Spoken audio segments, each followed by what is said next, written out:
Hi, I'm Susie Yeo. I'm a second in the Up Garden this year, and I'm going to show you how to fill containers.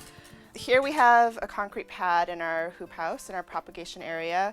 If you don't have a concrete pad, what you can do is buy a thin sheet of Durarock from any home gardening supply store and use that as a platform to do all this mixing. We'll start with filling up our flats.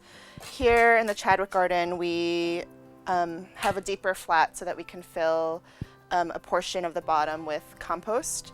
And this way, you're using less of your precious mix that you spent a lot of time preparing, and you're also providing more drainage and some extra depth to your root zone.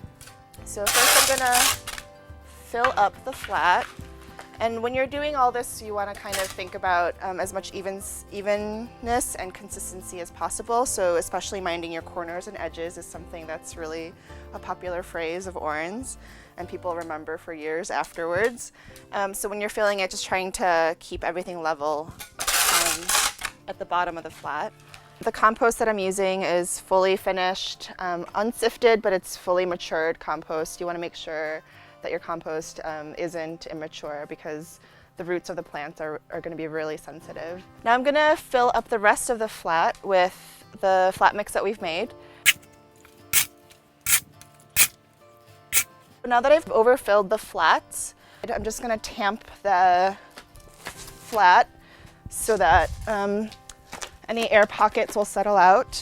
I'm going to tuck the soil in around the edges just to make sure that it's firm but not compacted.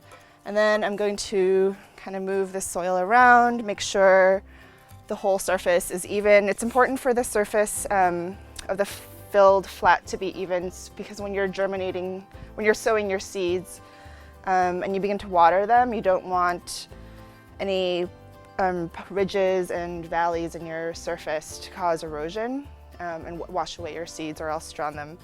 So I'm just going to take any flat surface and even out the top. And you're done.